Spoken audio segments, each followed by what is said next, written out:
Does the man have the final say? A red flag for me is toxic masculinity. The lustful man, he's not willing to wait for marriage. A lack of humility. What would your previous partners say about you? Oh, she a little yapper, so yeah. Toxic masculinity, how do you exactly define that for you? Arrogance is one thing. I don't want to take out trash. Oh, yes, girl. Amen. Welcome to The Right Connection, the show where we bring singles together for a unique blind dating experience. I'm your host, Marcus Hart, and this is my wife, Kia Hart. We're excited to have you join us. Here on The Right Connection, we take a different approach by setting up blind dates between individuals we believe could be a perfect match. Get ready to witness the excitement, the surprises, and the genuine moments as two strangers take a chance on love. This is The Right Connection. My name is Jonathan. I'm 28 and I'm from the Democratic Republic of Congo. I'm looking for kindness, respect, honesty, and definitely somebody who's devoted also to Christ, of course, but also somebody who's actually wants a relationship. Not here to waste anybody's time. My name is Taylor Nicholson. I am 25 years old and I am originally from Southern California. What I look for in a guy is I want a man that is devoted to God, intentional, empathetic, caring, someone who's also just has a goofy spirit that can make me laugh. Hi, my name is Bria. I am 27 years old. I'm originally from Miami, Florida, but I now reside in Atlanta, Georgia. I would say what I'm looking for in a guy is just someone who is gentle, compassionate, and has patience. I'm Alexis, I'm 27. I'm originally from Lexington, Kentucky, so I've been down here in Georgia for about 15 years now. The main thing I look for in a guy is intentionality. How does he want to pursue me? How does he want to communicate? Things like that, kind of like lead the way, but allow me to still be me and allow me to be like that rambunctious self of me. And just search for God's heart and really want to lead in that aspect. And so then everything will come. Welcome to The Right Connection and our one-of-a-kind speed date experience, where real connections are made without a single first impression based on looks. Here's how it works. One man will go on a blind date with 3 amazing women, but he won't see their faces until the very end. Across 3 rounds, the conversations will shift from fun and playful to real and intentional. After each round, he'll have to make a tough decision and eliminate one woman, getting one step closer to his perfect match. At the end, he'll finally meet the woman he chose, and if the connection is real, they'll walk away with a chance to go on a real date, face to face. This isn't just dating, this is dating with purpose. Welcome to The Right Connection Speed Date. What's going through your mind right now before this speed date? A lot of nerve, but also just making sure you make the right decision on camera, especially. So that's about it. I'm a little nervous and I'm also just questioning what am I doing, but also I'm excited to just, have some new experience. I'm always looking for new experiences and I don't know what's gonna happen, but I'm just excited to be a part of it. Really I just want to be able to be myself and have a good time. It's like, oh my gosh, what am I doing? But I'm excited at the same time. So it's like nerves, but also just like, okay, God, walk me through it. Just walk me through it.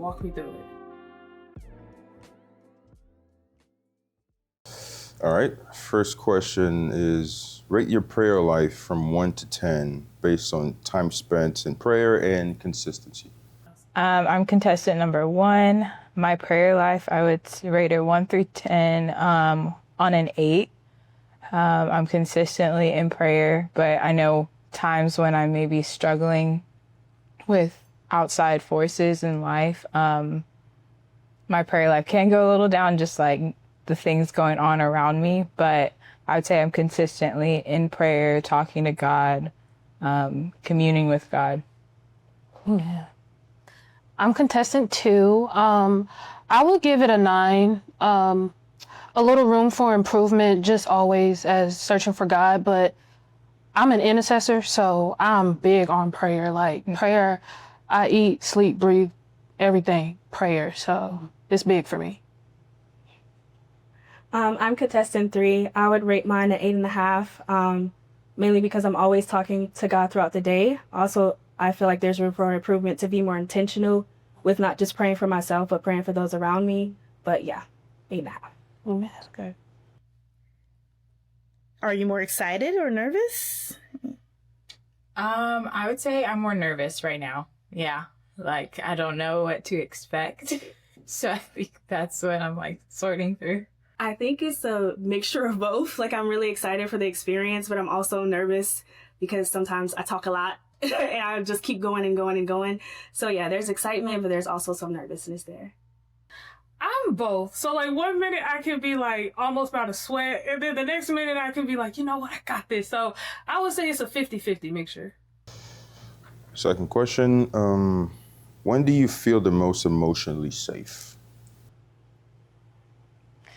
Okay, I'm contestant number 1. I would say when I feel emotionally safe. It's a really good question.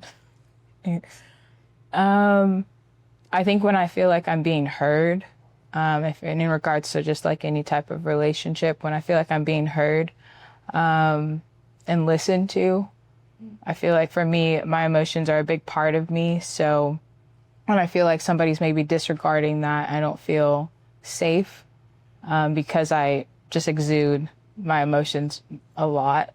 Mm-hmm.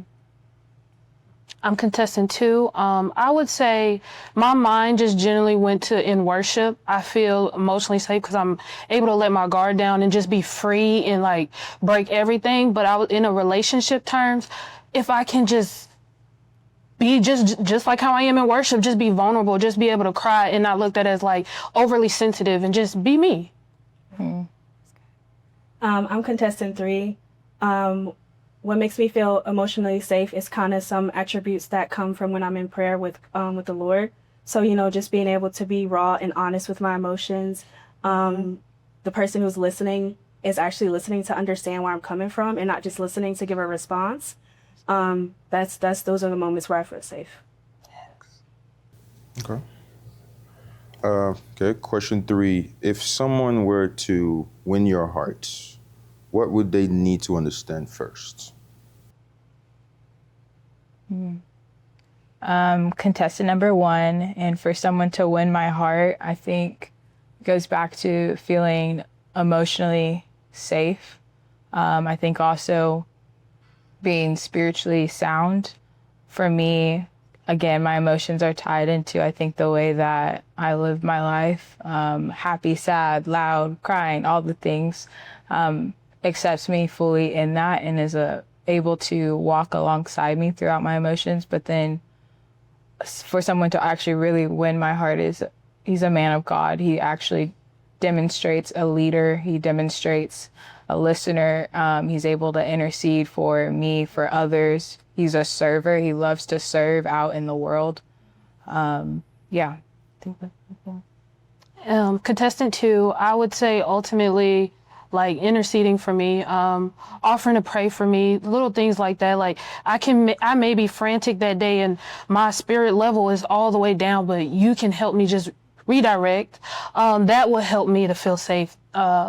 Worship with me, be vulnerable, cry in front of me, just show all of your emotions in front of me. I will feel so safe and I will allow him to feel like this is a safe space for you to do all that. So just building one another. I'm contestant 3. I think one thing someone needs to know to win my heart is that it's maybe cliche, but I'm really looking for the fruit of the Spirit with the way you live your life and the way you interact with others, because I feel like at this point in my life, the Lord has really showed me his compassion towards me, his gentleness towards me. And so because I have experienced those things with the Lord, I would want to have that in a partner as well. That's good. Tough. All right.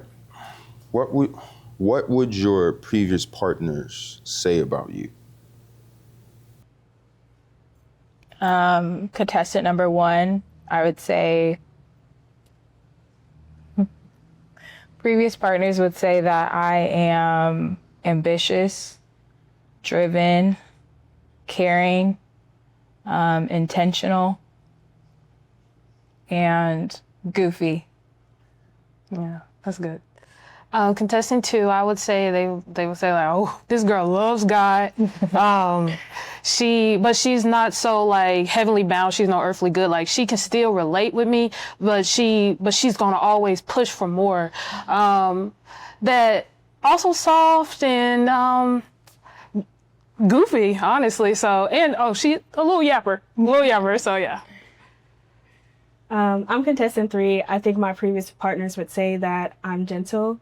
I'm compassionate, and that I'm always looking out for others. Good. Okay. What is a red flag you avoid and green flag you look for? What's something that you hope they don't say or do? Ooh, they don't say. Don't say probably something that has to do when we talk about gender roles. Maybe I'm not here to serve no man or something like that. Yeah, it would have to be something, either it be cliche thing or just something that just like goes out based on like my principles and my values. Then yeah. Anything relating to toxic masculinity or like very ego driven, that'll turn me off real badly. So that's definitely something that I don't want to hear. Certain insights of like, that are just around toxic masculinity, emotional and intelligence, like they're not intelligent about their emotions at all, and immaturity. I hope he doesn't give generic answers. I hope that he's able to, just be himself and flow and answer questions from a genuine place.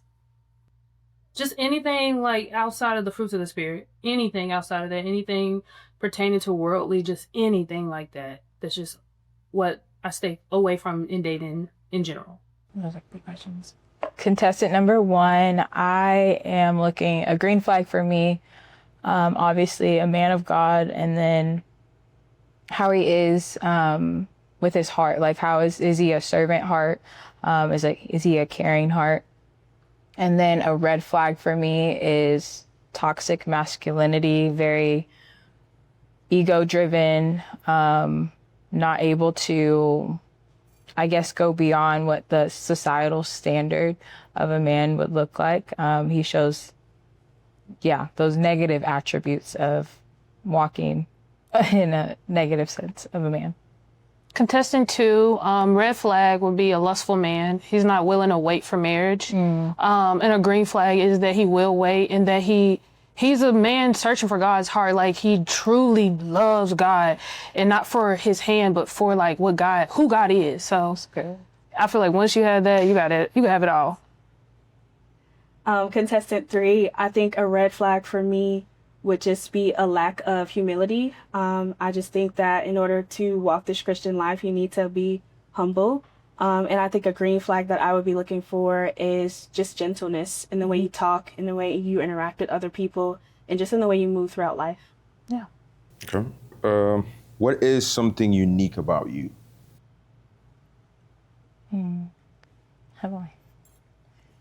Something unique about me. I grew up in a 2-parent household, but my mom is deaf, so I know sign language. That's nice. That's nice. Contestant 2, something unique. I love to write poetry, and I'm a big painter. I love painting. Contestant 3, something unique about me is I've published a book. Oh, yes, girl. Amen. Round 1 is now over. Male contestant, how do you feel about the answers given for round 1 first? It gave me a lot to think about, and I got a couple questions, so yeah, it's pretty good, very in-depth questions. I mean answers. Yeah. Is there any specific follow-ups you want to ask? Okay. Let's see. I'm gonna start with contestant number 1. You mentioned toxic masculinity. What are some of those qualities that you look at a man that makes you think of that word, and how do you exactly define that for you? For me, again, I said I need to feel emotionally safe with a man. So I'd say arrogance is one thing. They're unwilling to listen.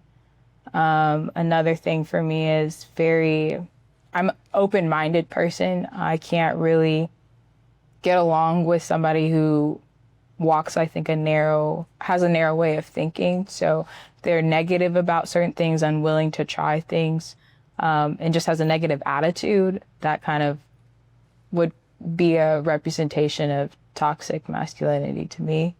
Also, I think in the way that he treats others around him. Like, how are you treating other women, other people? How are you interacting with them? Okay.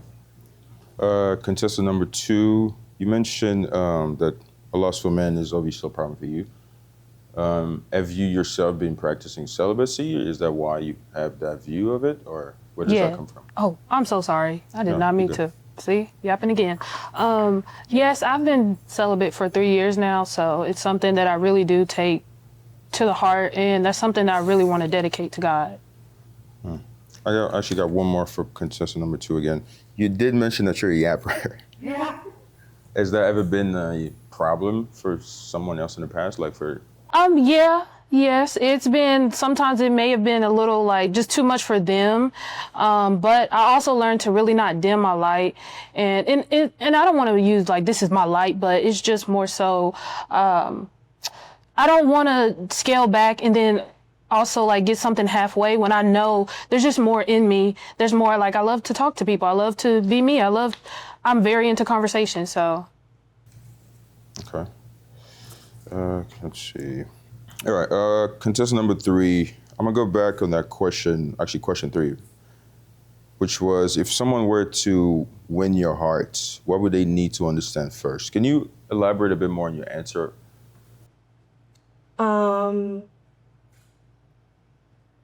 I think in order to win my heart, you have to show that gentleness. Basically, I think my answer was a cliche of like showing the fruits of the Spirit, mainly because in this time of my life, the Lord has really met me with his compassion and his mercy and his kindness. And so for me, in order to win my heart, you have to reflect that same love that the Lord has already been showing me in my life right now. Does that make sense? Can you define what does that love look like that you would want to see? I'm sorry, can you repeat it? What does that love look like? I think that love just is like being a safe space for me to be open and vulnerable with you. Just being able to really walk through life together, make mistakes together, own up to when we're wrong, and hold each other accountable for that. Also, in the way you lead, it's just not this prideful, arrogant thing, but really submitted to the Lord and being humble in your walk to just honor me as your spouse or a future spouse or whatever. And yeah, so really just reflecting Jesus in the way he honored people and loved people. That's good. Okay, I have one more question, but this is for contestant number 1. Have you ever felt that like your feelings or emotion were not valid in a certain situation? Yeah, I would say in friendships and past relationships or situationships, whatever we can call them. I think I just didn't really feel seen emotionally, and that was frustrating because I'm a person that is also a giver, and I give the benefit of the doubt, but I'm also just so intentional about the way that I see people. I want anybody that comes across me to feel like they are seen, that they're heard, and they're valued. And so I've had experiences like that have heightened that in me to want to make sure that I'm demonstrating that in whatever person I come across. Okay. I have one more, but this is just for everybody. How do you show empathy to your partner? What does that empathy look like for you? Anyone can go first. Contestant 2, I would say first is starts with prayer, because then I ask God to give me the words or even the heart posture to have towards whatever your situation is, to have empathy, especially if it's something that I kind of may not understand or agree on. But I will just make sure to reassure that you are safe at the end of the day. Like, we chose one another, so we chose to do this walk. So I'm choosing to have this empathy. I'm choosing to pick on your problem, and I'm choosing to walk this walk with you. Yes, I may not feel it like you, but I want you to know that I am praying on it just as much as if I'm feeling it. So that's good.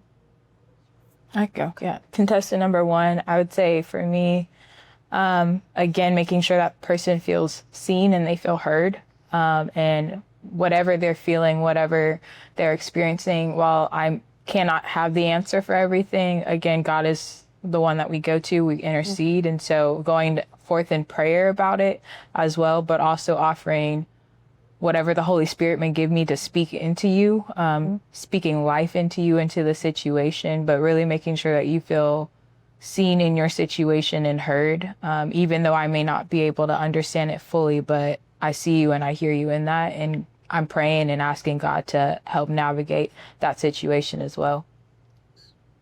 Contestant 3, I think for me, the way I would show empathy depends on the situation. Because sometimes for me, showing up with empathy for people means to just making sure they know that I'm present, that I'm here, that if you need anything, I'm willing to sit with you in your mess. I'm willing to sit with you in your tears, in your pain, whatever it is, and just show up to be there for you. And then sometimes empathy is like, I'm going to empower you. I'm going to encourage you. I'm going to give you that word that you need. Yeah. But I think a lot of the way I show empathy is basically me just hearing from the Holy Spirit and discerning, okay, what does my partner need right now? Does he need me to be yapping my mouth right now? Or does he just need me to silently be next to him and let him know that I'm here, we're in this together, and I'm not going anywhere? Yes. So, yeah. Are you going into this with an open heart, or do you have a checklist in mind? A little bit of both. Open heart for sure, but kind of have a checklist also a little bit that will help me, guide me essentially in what I'm looking for. So Open heart, honestly, I think that's one of the benefits about this being a blind date. I don't get to see what this person looks like. I just get to hear their heart and their mind. And I think, honestly, that's going to be so beneficial to me because the personality is one of the top things that I'm also looking for. So that'll help me in my process. So I'm going in with an open heart. Threw my checklist out on the way here. Like, I'm literally here to be open to whatever the Lord wants to do in this moment. I'm going into an open heart. The main checklist is just like loving God. So, and we're on a Christian dating show, so that part is checked. So Round 1 ends. We are now beginning round 2. all right, round 2, first question. What are your thoughts on gender roles in marriage? these are good questions. Contestant number 1. For me, what I saw modeled in my home is something that I'd like to carry on into my marriage, but I view marriage as a partnership. And so we're coming together, we're a team. It's not you do this, you do this. It's like, who wants to do this, who wants to do that? At the end of the day, this is our household. This is our situation. And so I honestly just want to see a partnership. I want to see us being teammates and working together. Contestant 2, I would say it's just every relationship is different. So I can't really say this is my role, this is your role. But although I'm not against like the societal gender roles, like I don't mind you going to work and staying home with kids, but I love my career, so I'm okay with still going to work. I'm okay with still doing things like that. So it's really just what works for us. Like how do we keep this house afloat? So yeah. Contestant 3, I basically would just go off of what was modeled in my house. And so there were times where my father was the one who was working, my mom took care of us. But then it switched up when my dad got sick, and so mom was the one working and dad was the one taking care of the kids. So I really think the gender roles per se just depends on what's going on and what season of life me and my partner are in. But also, I don't want to take out trash. Like, that's the thing. I don't want to do that. I want to like not have to do that. But yeah, that Yeah. yes, it's like. All right. What do you do for work, and do you enjoy it? I love this question. Contestant number 1, I am a social worker and I love what I do. My passion is people. My passion is empowering others, providing services in need, but also making sure that the marginalized groups, populations, whatever it is that I'm working in, they feel that their voice is important. And I work a lot with kids and families, but mainly in the community. And so I just want to see people thrive in their environments, be able to see there's so much more out there that they can do and they can achieve, and whatever situation or thing is placed on them, that's not the end of their story. There's so much more from it. Amen. Contestant 2, and just like you, I love this question. I'm a 3rd grade educator. I love my job. Yeah. I love my job. I love those kids. I love my job. Just being able to watch them grow from August all the way to May. Like the personalities, like when I tell you I love those kids, I love those kids. Yeah. So it's like, it's so like God chose me to be in that room with them. So I take that with like great pride. I love those kids. Did I say I love those kids? Yes. I love those kids. I feel you. Contestant number 3, I am a preschool teacher and I love my job. While it does have its challenges because I work with a 2-year-old classroom, I love being with the kids. I love watching them learn and grow. And I just love being that support and a part of that village that just raises them up and where they need to be. Yeah. Yes.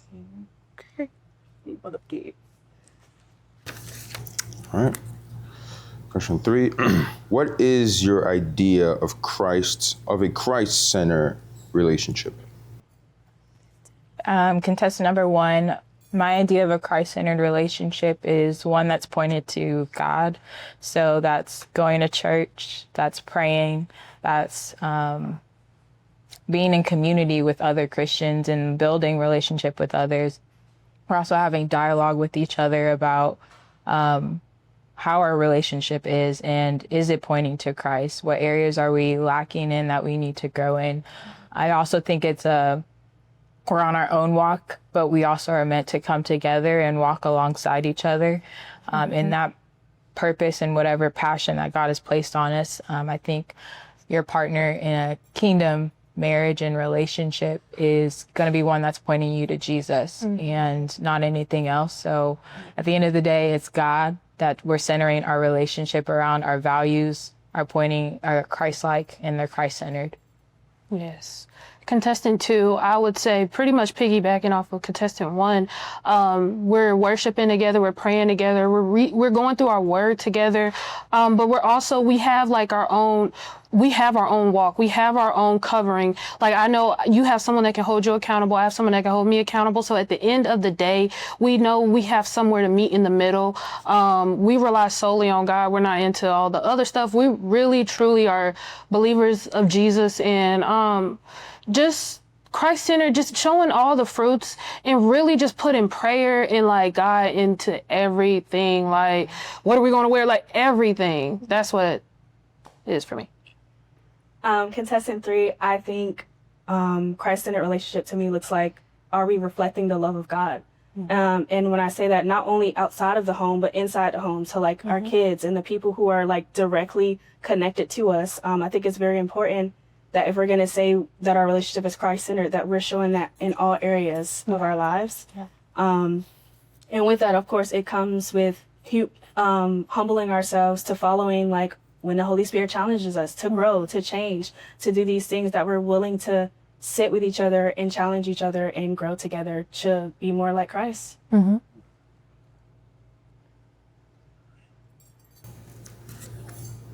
Question number 4. What is one non-negotiable in your future family?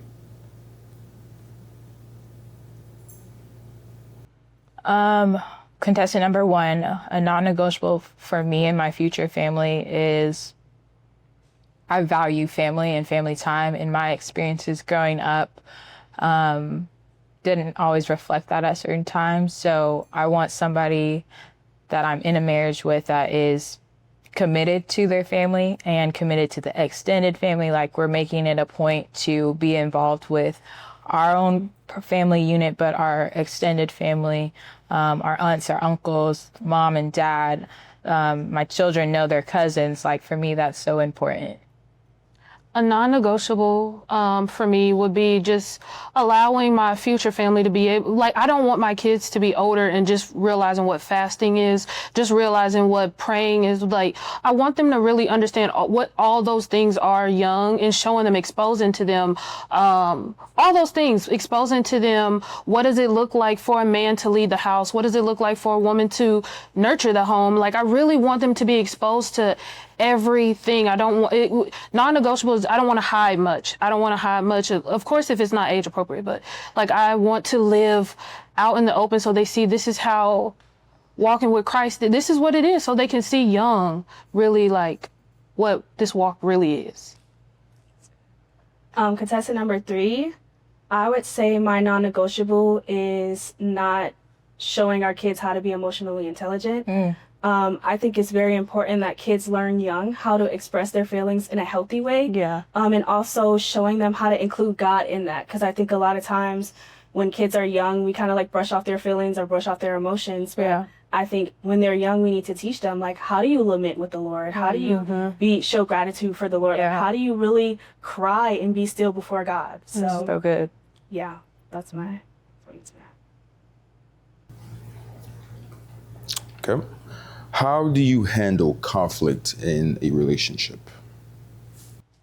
Contestant number 1, for me, it may be we need to take a minute to us away from each other before having conversation, but I don't like avoiding conversation. If that, for me, I know I have to sit with myself a little bit to fully process what I'm feeling and say it in a respectable way. But I value conversation and making sure that things are settled. I don't like feeling like we're not on the same page and there's conflict arising, and maybe then that turns into bitterness. So for me, the first step is most definitely taking time away, sit, process with your thoughts, but then we're coming back immediately, because it says in that word about offense and how we shouldn't be holding offense towards one another, and don't go to bed angry. So for me, yeah, just making sure we're making it a point, no matter how we feel, we're still coming together to have a conversation to resolve the matter. Contestant 2, if we're at a point where we're not really hearing each other, then I would definitely want to take this just take a breather, then come back. But then I really want to like go through exactly what did you hear, so then I can kind of address what you heard and not what I feel like you heard. So then I can like dissect the conversation, dissect how did I make you feel, because I want the same thing. How did this make me feel? So I really truly I'm coming with understanding, like, okay, I could have said this the wrong way, so how did it come off to you? What did you hear? So yeah. Contestant number 3, basically in the moment, I handle conflict really by pressing in with the Holy Spirit to see like, what actually do I need to do right now? Because I want to make sure that the conflict is actually because of something you're doing right now, and maybe not a wound you may be hitting. That way I can effectively express myself of like what's going on here. But also I want to come from a place where when you do communicate to me, I'm listening to understand you and not to like defend myself or to plead my case, but really just listening to understand you. And then if there's places where I may have misunderstood you, to be willing to ask those curiosity questions of, hey, like, what did you actually mean by this? Like, can you clarify or expound on what you meant when you said this? So yeah, but I'm in a season of my life where I've had to have hard conversations with friends. And so I'm learning how to have those uncomfortable conversations and really sit in the moment until we're really ready to like get over the hump of like, okay, now all hearts and minds are clear, and so we can move past this. Go. Awesome. Round 2 has ended. Dater, you have to make your first elimination. Oh, Lord. Give you 10 seconds. Jesus. He's crazy. Can I ask a follow-up question? Jesus. You can ask follow. Okay. Okay, this is for contestant number 1. You mentioned, for the first question, what are your thoughts on gender roles in marriage? You mentioned that you model after what you saw in your home. Can you describe, like, what was it like in your house? Like, what was that like? For me, I saw both of my parents doing lots of things. They came together and working together. Whoever needed to be picked up, then someone's going to go pick them up. My mom was a stay-at-home mom for a bit, and then she went back to school when I was in mid-elementary.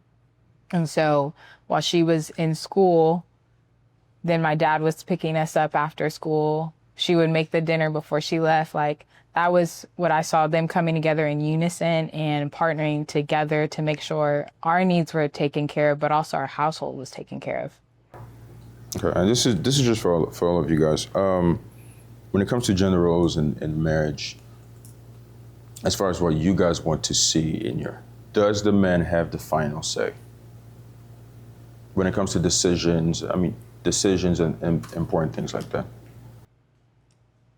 Contestant 3, I'm gonna say he has the final say, just because I'm gonna trust the Holy Spirit in him, that he's leading him to make the best decision for the both of us. I'm also going in with the mindset of, like, we've actually sat down and had a conversation about it first. He was able to hear my side and hear my input. And then so I trust that whatever decision he made, he, took it up with the Lord first before making that decision. Yeah. Contestant 2, I agree. I do believe he has the final say. I'm going to pray, like, God, keep my mouth closed, and God, just lead him. So it's, but hey, you're the leader, so I trust you. I'm also going to say yes. I believe that the man is designated to be the leader of the household. And while I want my input to be heard, at the end of the day, what the Holy Spirit has put on your heart and your mind as the final decision, I support you with that decision. Mm-hmm. Okay. Let's make that decision. You got 5 seconds. Contestant, That's so fun. who would you like to eliminate? 4 seconds. 3.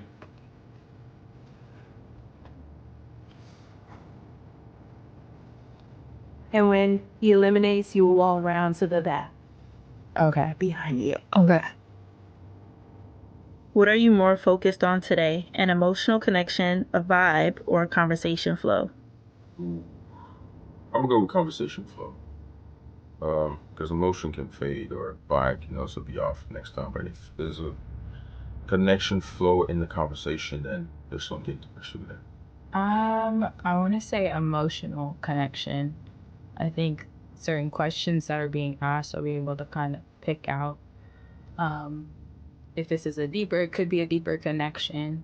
But yeah, I think the emotion part of it, can I connect with somebody based off of the conversation we're currently having? I think conversation flow and emotional connection. Conversation flow. What? First contest. Oh, did I say it? Yeah. I'm eliminating contestant number 2.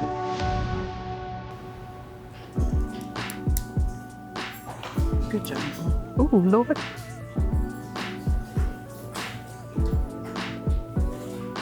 How are you feeling right now after being eliminated? I'm honestly feeling energized. I really did like the line of questions. I love the experience, so there's no damper whatsoever. Was it what you expected, or did it catch you off guard? It caught me off guard a little bit, but it was what because initially I thought 4, so it caught me off guard, but it was just so fast. I didn't expect to have so fast. Do you feel like you were truly heard for who you are? Yes, I did. Were you expecting to stay, or did you feel like this was coming? I felt like when he asked the yapper question that it may have, because he was he was very mellow, and like I said, so I felt like it was kind of coming. What emotions are you processing in this moment? It's honestly excitement. Like, I really did enjoy myself because I really did feel heard. So it was great to just finally just talk about this kind of thing in this type of setting. Like, it was just amazing. Was there a moment during your time here where you knew it wasn't a match? No. Was there something you wish you had said or done? No. I feel like I laid it all out there. Awesome. Thank you. Thank you.